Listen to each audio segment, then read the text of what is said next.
sa motorcycles po sa mga deliveries. But Arnolfo Cores is doubtful. He says UV Express drivers like him also took a hit when the pandemic struck, with no help in sight. UV Express po talaga na pag-iwanan. Kung ano po ang jeep, ganun din po kami. Naghatid naman po kami ng mga pasahero. Kung ano, lahat ng legality na binibigay ng inaatang sa amin ng LTFRB, ginagawa po namin. The train law provided fuel vouchers only for franchise holders of public utility jeepneys. The 2022 General Appropriations Act expanded the program. There's not much satisfaction from jeepney drivers too.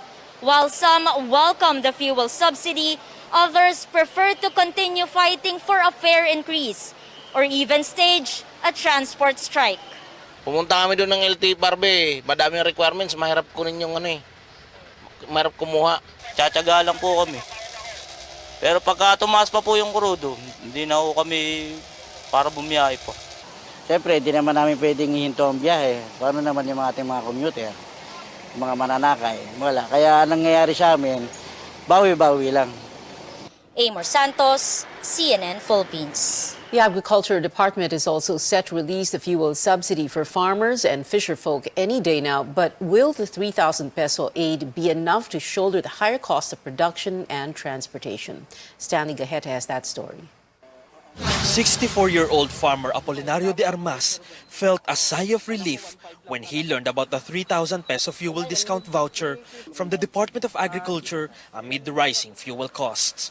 He uses 10 liters of diesel to power the plow in a 2,000 square meter farmland. Oh, makakatulong din yun. Siyempre, wala kaming hanap buhay na yun ang inaasahan namin. Ang inaanin namin sa bukid hindi sapat. We get the same reaction from 24-year-old fisherman Carmelo Aguas, who needs 2 liters of diesel to operate his motorized fishing boat. Malaking bagay na po yun para sa aming mga trabador, mga ingisda. Makakatipid kami sa kakarga ng diesel. Medyo makadagdagan yung kita namin, ganun. Special Provision number 20 of the 2022 General Appropriations Act provide for a 500 million peso fuel subsidy program that will benefit Filipino farmers and fisherfolk nationwide. According to the Agriculture Department, the discount will help reduce production and transport costs of major agricultural products. Regional field units will issue the fuel vouchers to qualified beneficiaries. Authorities have a list of rice farmers, including those who own farming machines, either individually or through a farmers association or cooperatives. The Fishery Bureau likewise has names of fisherfolk owning small to medium-sized motorboats across the country. About 150,000 farmers and fisherfolk will benefit from the subsidy.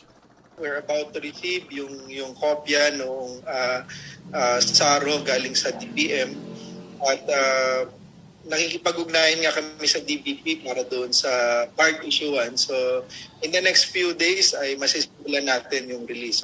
But fisherfolk organization Pamalakaya believes a production subsidy worth 15,000 pesos is far better than a one-time fuel discount. Nabugbog na kami doon sa pagtaas ng presyo ng gasolina. Kaya kulang kulang. Yung 15,000 pwede pa rin namin magamit pagbili ng mga gamit ng pangisda. The Agriculture Department assures there will be more subsidy programs amid fuel price hikes. Another tranche is expected in the next quarter. Ito lang yung unang tranche at ina-expect natin na by month of April, in-approve naman ng Economic Development Cluster na magkaroon ng additional na pondo about 600 million pesos on top of the 500 million na nakapaloob sa General Appropriations ngayong taon. Stanley Gaheta, CNN Philippines. The Budget Department defends the economic team's decision to retain the excise tax on oil. Budget spokesperson Rolando Toledo says lowering the tax will only lead to revenue losses. Economic managers believe the grant of subsidy to the transport sector is enough for now. Higher fuel excise taxes were imposed under the tax reform or train law. To be more specific po, the measures that will have to be significantly have a negative impact po dito sa ating revenue generation with projected loss of around 117 billion in revenues or around 0.5% of GDP. And eventually, if we maintain our disbursement program, it will result to a bigger deficit. Hence, the DDBCC po ay recommending that provided yung tinatawag natin targeted relief assistance instead through a social protection program. Labor groups are bent on getting a pay hike amid soaring prices of oil and basic goods. Full story from our senior correspondent, David Santos. Members of a coalition of labor unions marching in Manila on Friday to demand increases in salaries. The last time the government implemented a new wage order was in November 2018, approving a 25 peso pay hike in NCR and setting the minimum wage at 537 pesos. In November 2019, months before the pandemic struck, there was a petition to raise it to 750. Kasi that time, ginagamit nila yung pandemic para hindi magdagdag ng sahod ng mga manggagawa. But with the soaring oil prices being worsened by the Russia-Ukraine conflict and its domino effect on basic goods, labor groups insist it is only fair and logical to revive the 750 minimum wage appeal. Medyo affected yung buying capacity ng ating mga workers. So, inactivate ko agad yung ating wage board. Kailangan yung minimum na sahod, maabot niya yung decent living standards, mabigay niya yung katumbas ng labor productivity ng mga manggagawa, at higit sa lahat, maibsan yung mga nararanasan ng mamamayan. But the employers group ECOP is citing a litany of reasons why raising wages now is not a good idea. First, it will only lead to wider pay gaps since majority of workers belong to the informal sector and do not earn minimum wage. Second, how about the underemployed who will grant them pay increases? And third, about 90% of the nation's businesses belong to the micro, small, and medium enterprises, many of which are still trying to recover from the pandemic. I'm not saying we are not to increases. It is up to the wage board to do that. I'm just warning people not to create expectation. The Trade Union Congress of the Philippines is also set to submit a separate petition to the wage board next week. The Partido Manggagawa, on the other hand, is asking Congress to pass what it calls a long overdue 100 peso legislated wage hike. A labor leader running for the Senate has an appeal to incumbent officials. Hinahamon natin yung mga nakaluklok pa sa kasalukuyan. Sa Hunyo pa ho magtatapos ang inyong tungkulin at responsibilidad, accountability sa ating mga manggagawa at mamamayan na umaksyon naman kayo. David Santos, CNN Philippines.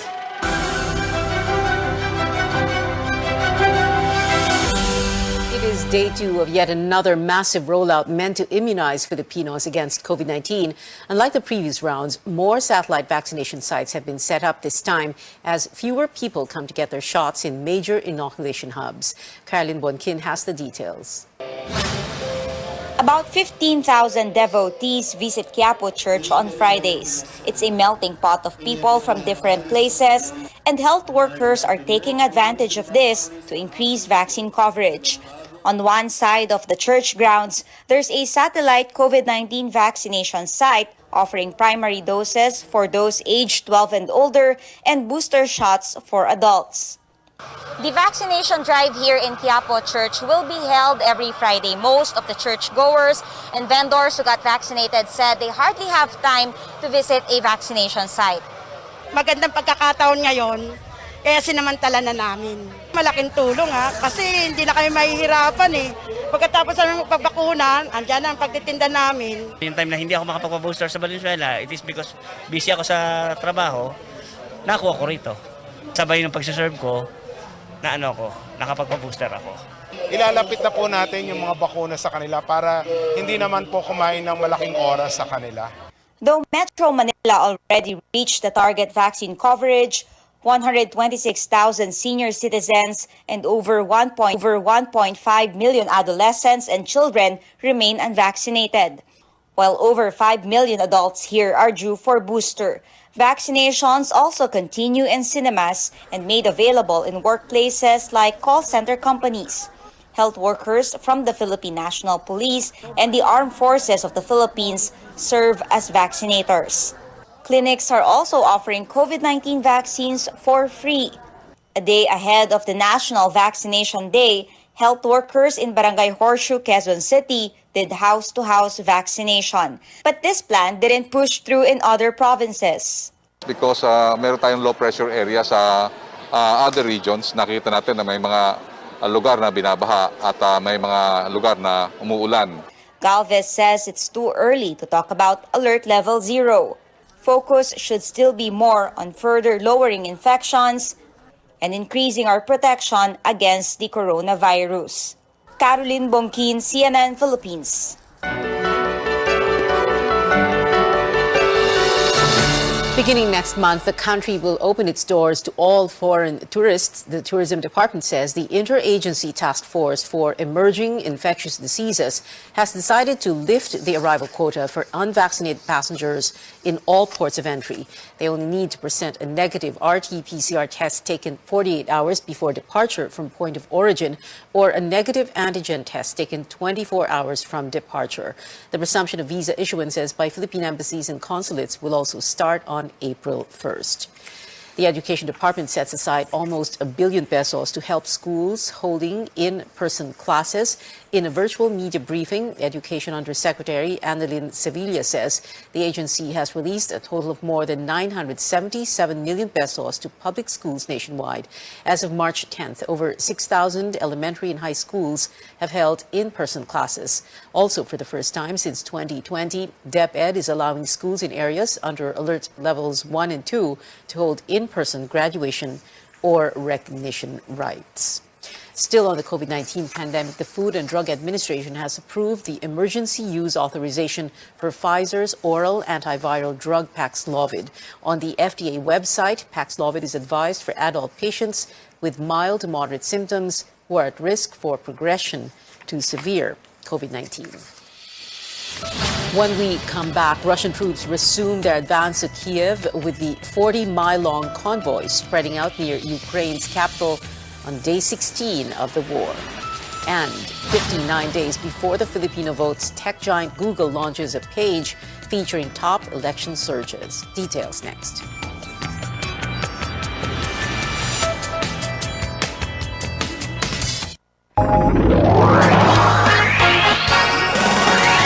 RPN DXKP Pagadian.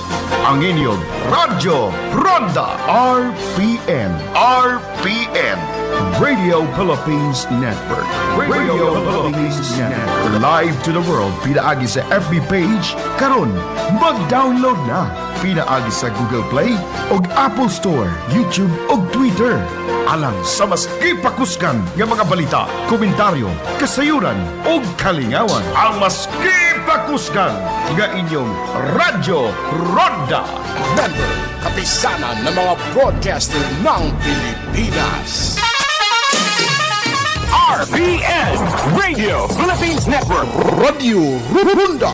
DXKP Pagadian. Member, kapisanan ng mga broadcaster ng Pilipinas.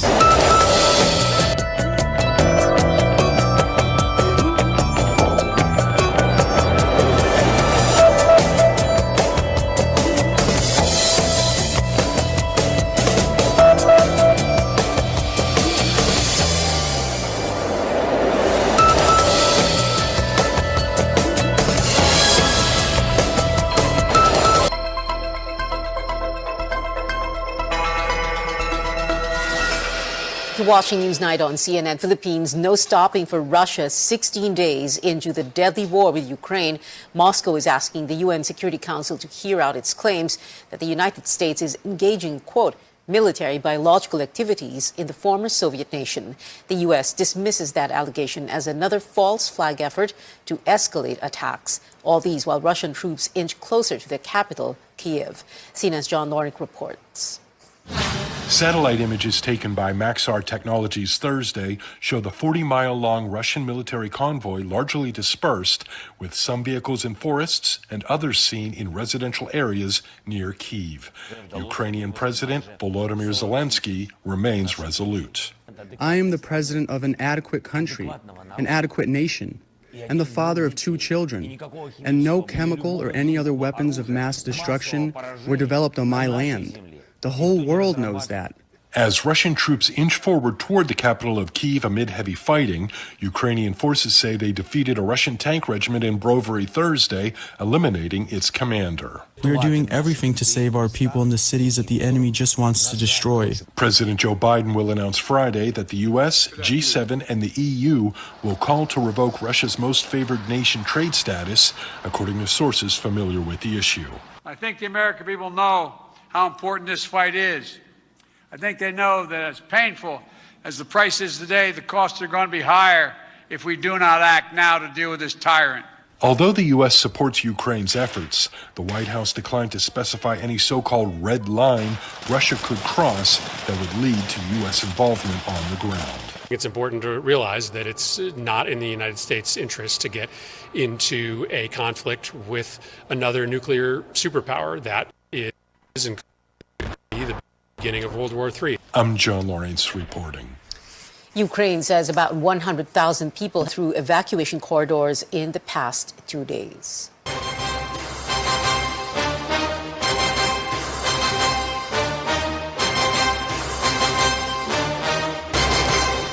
Two former COMELEC commissioners called on the poll body to quickly resolve all pending cases, including those against presidential candidate Bongbong Marcos. 6 cases against Marcos are either on appeal or up for decision before the COMELEC.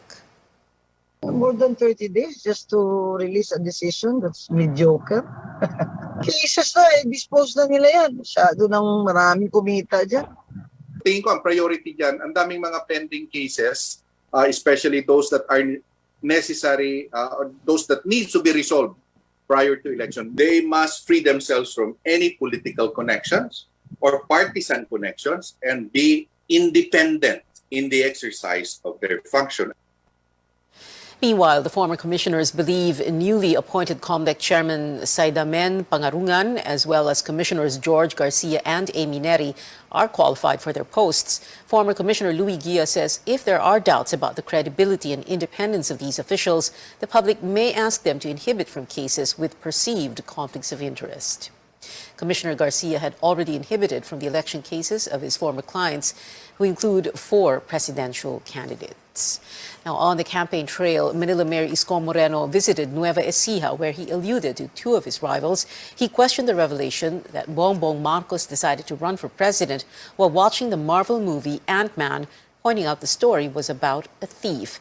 Moreno also took a swipe at the term "nasa laylayan ng lipunan," which was Vice President Leni Robredo's 2016 campaign slogan. For Moreno, the slogan seems to look down on the poor. Marcos and Robredo have yet to respond to Moreno's statements. Senator Ping Lacson lashing out at the Robredo camp for allegedly peddling disinformation about him, as he insists he did not red tag supporters who attended her campaign rally in Cavite last week. In Zambales, Lacson said her camp should not spread fake news if it also decries being a victim of disinformation. Robredo's spokesperson Barry Gutierrez had said red tagging masked as concern is a, quote, new low. In response to Lacson's statement that he is concerned about a supposed alliance between Robredo's side and communist groups. Thousands of supporters welcomed Robredo and her running mate Kiko Pangilinan in the province of Negros Occidental. Robredo dropped by the community learning hub in Himamaylan, which is part of her office's pandemic response that provides gadgets and internet access to students. Robredo won by around 600,000 votes against Marcos in Negros Occidental during the 2016 VP race. Marcos and his running mate, Davao City Mayor Sara Duterte, campaigned in the province of Laguna again. Laguna Governor and supporter Ramil Hernandez accompanied the tandem and their senatorial bets. Marcos won more votes against Robredo in Laguna during the 2016 VP race. Duterte told her supporters in Laguna it was under her administration that Davao City became the 4th most competitive and the 8th richest city. She adds she cleared the city government's debt of over ₱1 billion that she inherited when she assumed office. Her predecessor, none other than her father, President Rodrigo Duterte. Senator Manny Pacquiao slams the Finance Department's move to remove perks of business process outsourcing companies that continue to allow work-from-home arrangements. Pacquiao says the work-from-home setup can help ease traffic congestion, save on fuel, and stabilize fuel prices. And Labor leader Leody de Guzman and running mate Walden Bello begin their campaign in Mindanao. Get to know some first-time senatorial candidates as we bring you the CNN Philippine Senatorial Forum. On our 8th forum, former Ifugao Representative Teddy Bagilat, former Eastern Samar Governor Lutgardo Barbo, and labor lawyer Luke Espiritu will address pressing problems and issues facing the nation. Will they make it to your list? That's happening this Sunday, March 13 at 7 in the evening with our senior anchor Rico Hizon, only here on CNN Philippines.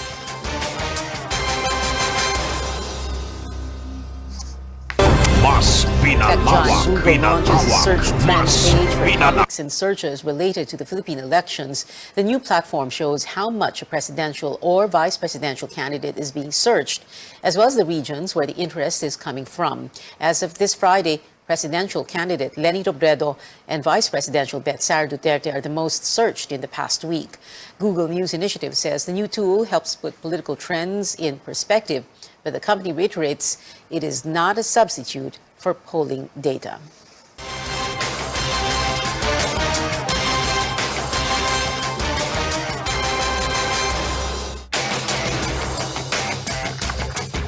Straight ahead, things are looking up for Filipino pole vaulter EJ Obiena, who has joined the lineup of the Philippine Olympic Committee for the Southeast Asian Games. And exciting things also await Nintendo fans with his new theme park arriving at the Universal Studios Hollywood soon. Stay tuned.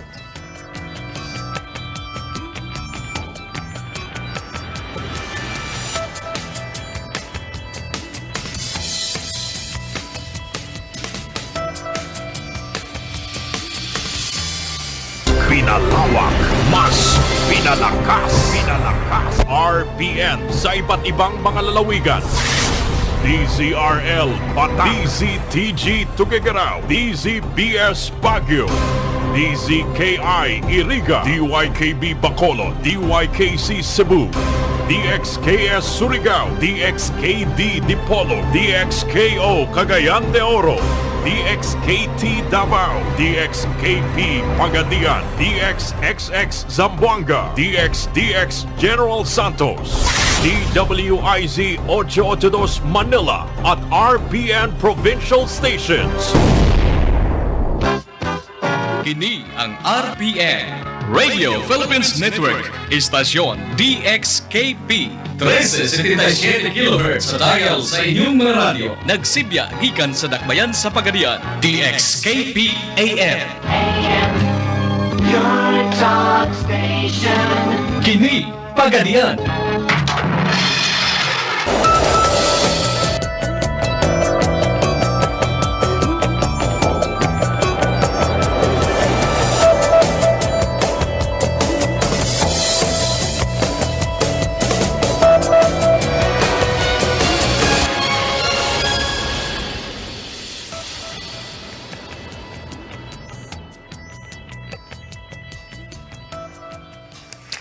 Welcome back. Mega star Sharon Cunette has made it clear she is not pleased with Salvador Panelo's use of her hit song during his senatorial campaign.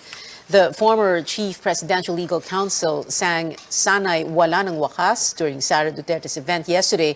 Cuneta lashed back online, saying Panelo was not allowed to use the song. In a statement, the senatorial bet said he used the track to honor his late son with Down syndrome, adding that Viva Records gave him permission to use.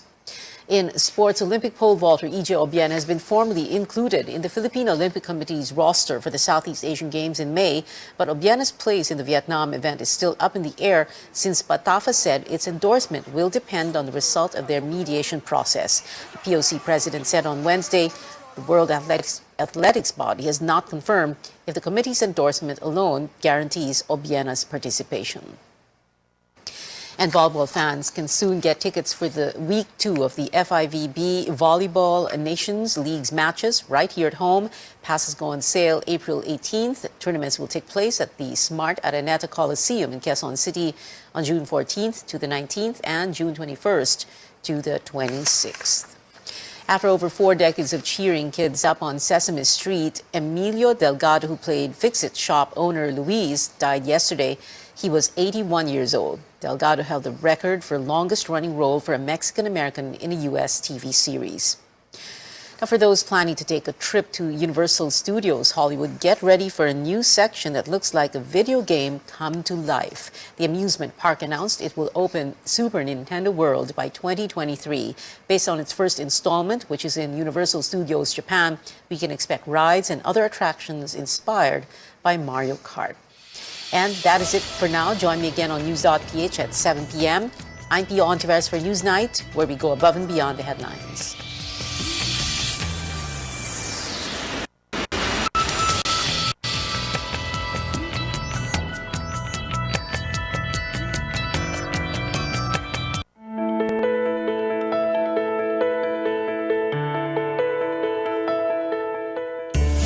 A smile can tell you a lot about someone. It offers clues on what they're feeling, their general demeanor, and it can even tell you a lot about their overall health. For example, halitosis or bad breath can be a sign of poor oral hygiene or even more serious gum disease. The way we swallow our food, something we take for granted, can have an effect on the alignment of our teeth. This is why we need to give our oral health the best care possible, as it is a lifelong commitment. We'll talk about proper oral hygiene habits and procedures for good oral health on the program today. I'm Dr. Freddy Gomez, and welcome to MedTalk Health Talk on CNN Philippines.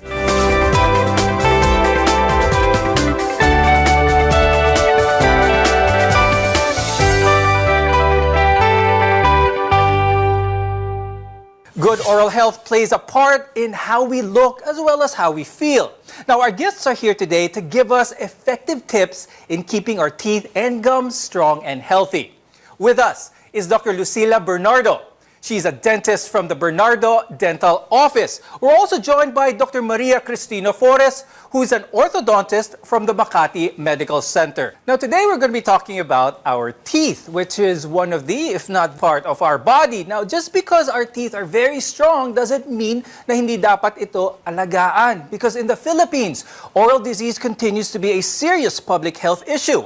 Now, the Department of Health reported that over 90% of Filipinos have tooth decay and over 70% have gum disease. I'll start the discussion with Dr. Bernardo.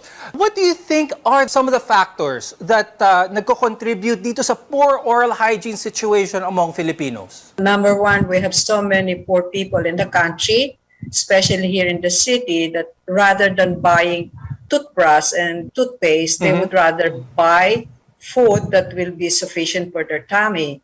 But comparing to those people in the faraway distances wherein they have a backyard gardening, you will notice, and I have noticed, that they have good teeth, even if they don't brush their teeth. But we can't stress enough that oral health needs to be prioritized. What are some of the primary causes kaya ng tooth decay naman, Dr. Bernardo, which is common na nakikita natin sa mga bata? The diet of the children here, especially in the rich people, they can eat anything they want. And then they don't really see to it that their children are brushing their teeth properly.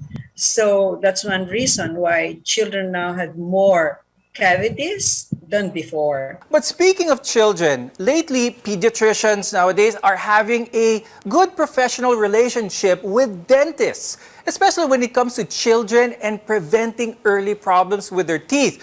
Dr. Flores, why is this so? A lot of pediatricians are now aware to refer children as young as 1 year old to the dentist. Not because of the teeth, but we need to educate the parent also, especially if it's their first child, that the oral hygiene of the child is very important and to take care of the deciduous or baby teeth. Maybe a lot of parents nowadays do not overly emphasize on the care of the baby teeth of their child because sa utak nila, Dr. Flores, mawawala din naman ito. What is the risk with this line of thinking? I actually hear that very often na baby teeth lang naman yan, hindi naman yan kailangan. It actually is very important because it serves as a guide for the eruption of the permanent teeth. So early on, you need to take care of the baby teeth so that you also have healthy positioning of the permanent teeth. Now I'd like to address a common concern for a lot of individuals, and that is halitosis or bad breath. Ultimately, this affects a person's confidence and quality of life. Dr. Bernardo, what are some of the factors behind itong bad breath? One is your health condition. that can elicit in the mouth. And of course, poor oral hygiene if you don't do proper brushing and flossing, and also the food you eat, like for example, garlic, that will be very strong. And even if you brush your teeth, it will elicit still in your breath. Every person is unique. Your smile is a big part of the whole picture of what makes you special. But what is a normal smile?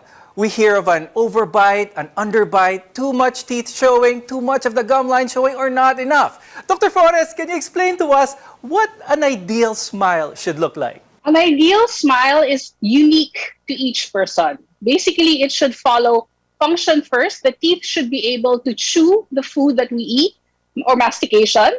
Secondly, it should look pleasant when you smile. One person cannot have the same smile as the other. So each dentist should individualize the smile for each person. Dr. Bernardo, what should we know when it comes to brushing our teeth? Paano ba yung tamang paraan ng pagsipilyo? And is flossing just as important as brushing our teeth? You have to floss your teeth very well so that the big chunk of food that are caught in between your teeth are removed first, and then you go to toothbrushing.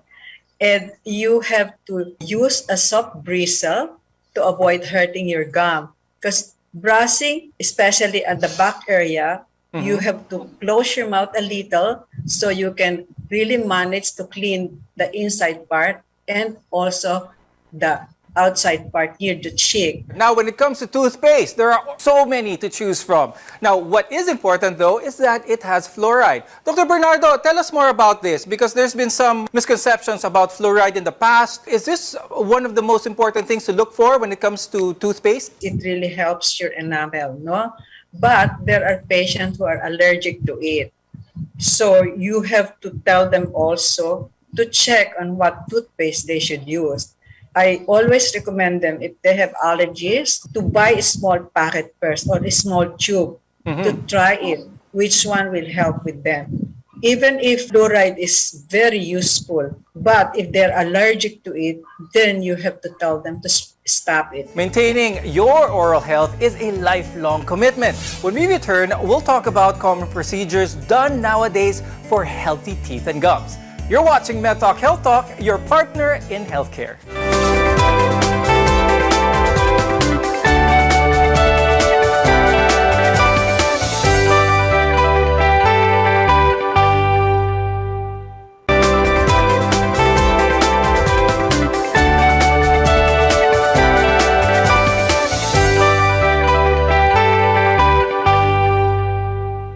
I'm Dr. Freddy Gomez and welcome back to MedTalk Health Talk, where caring is our calling. We all know that good oral health can prevent cavities as well as gum disease, but it can also prevent more serious diseases, costly procedures, and of course, it keeps your smile bright. The key is understanding the benefits and the limitations of a certain procedure. Now, brushing as well as flossing your teeth is a sure way to keep your teeth clean, but it can't match the way your teeth will sparkle and shine after having your teeth cleaned at the dental office. Dr. Bernardo, how much cleaner can someone's teeth get with a teeth cleaning session at the dentist's chair? We really see to it that all the plaque, especially under the gums, are completely removed. And we explain it also to the patient why we have to do it, because sometimes it's really painful, no? And sometimes we give anesthesia to do it well. And we always tell them to visit us more regularly, especially if they are plaque builder, at least every 3 months or 4 months rather than every 6 months. Could you briefly describe to us what plaque is? Bakit ito masama at hindi ba ito natatanggal with regular toothbrushing? Not really. No, they are hardening on the surface of the teeth caused by our food intake and the saliva. Some saliva are more acidic and they're easily formed plaque. And we really have to help patients to remove that. Please explain to us what braces are basically. What's their purpose? How do they help in oral health care? Braces basically are removable or fixed appliances that move your teeth if they are not functioning properly. So if you have overlapping teeth, it interferes with good gum health. So you're going to have to move the teeth with the use of fixed appliance, which are the brackets, or a removable appliance, which are retainers. Dr. Flores, when a parent hears those 4 words, your child needs braces, many parents may get anxious because of the cost the procedure might entail. Are there any less costly alternatives to braces that are still as effective? When a parent comes to the orthodontist, it's most of the time too late. They bring their child at 13 or 15 years old thinking that they need to have all the permanent teeth erupted already. Actually, it's best to bring them early, 7 years old or 8 years old, for an initial orthodontic screening. Because at that age, you can actually redirect bone growth. You can actually help the eruption of certain teeth, which will avoid costly fixed brackets. Is having a perfect white smile the only purpose of getting veneers? What are some of the pros and cons to having this procedure done? It is much cheaper than braces, no? Because we can straighten, and especially those discolored teeth that cannot be corrected by bleaching can be corrected with veneers. It's really beautiful once you're done, but you have to explain it very well to the patient, the ups and downs of veneer. Once you have the veneer, you cannot just bite like corn on the cob or munch on chicken bones, or things like that. And I always require them to wear a mouth guard. Dr. Bernardo, when it comes to veneers, is there anything permanent done with the person who wants to get veneers? If several years down the road, they just feel na, okay, I don't want these veneers anymore, and they just remove it. Is that all that's needed? No, it's impossible. Once you have the veneer, your teeth are already ruined because we shave off your enamel. At least we shave it like 1 millimeter, so you reduce the enamel. That's why you develop hypersensitivity to cold and even food that you take. Now, another common procedure is teeth whitening. Dr. Flores, I'd like to ask you about this because teeth whitening can also be achieved with a visit to the dental office, but I'd like to compare and contrast this with those do-it-yourself kits that can be purchased online. Are there any risks to doing teeth whitening at home? There are many brands in the market which use different materials. So varies actually based on the percentage of the whitening solution. So it's always best to consult your dentist. Never do it on your own. How important is it that someone or a child who needs braces have it done with a truly qualified orthodontist? You can't just put braces. So there was, I think, a trend recently wherein you buy your brackets online and then you put it on yourself. So you have to understand bone movement and tooth movement. You can't just put braces just because you feel like you can do it on your own. So you need to go to a qualified orthodontist for you to be able to achieve what you are looking for in a perfect smile. Now, brushing your teeth and flossing daily are essential in keeping your teeth and gums clean and strong. And having procedures done by qualified health professionals can get that extra step. But it takes more to maintain your oral health. More on this when we return. Your health is our mission here on MedTalk Health Talk. We'll be right back.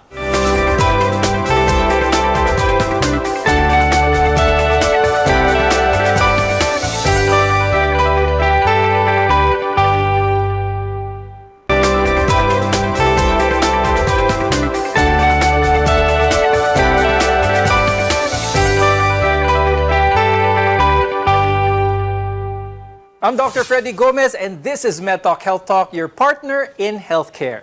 Today, we're talking about practical and effective ways to maintain proper oral hygiene, and as a result, avoid serious health issues and costly dental procedures.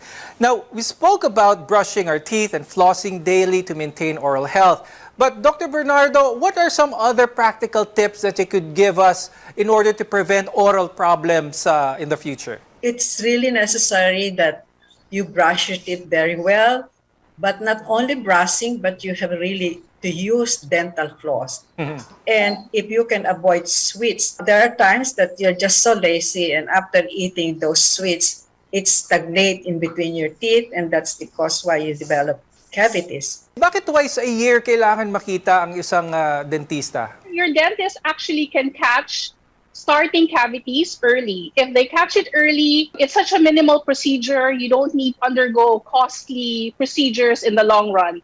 So if you see your dentist at least once or twice a year, you'll be assured that you'll be able to take care of your teeth properly. When we're out and about, ano ba yung dapat nakasama sa toiletry kit or oral hygiene kit na essential?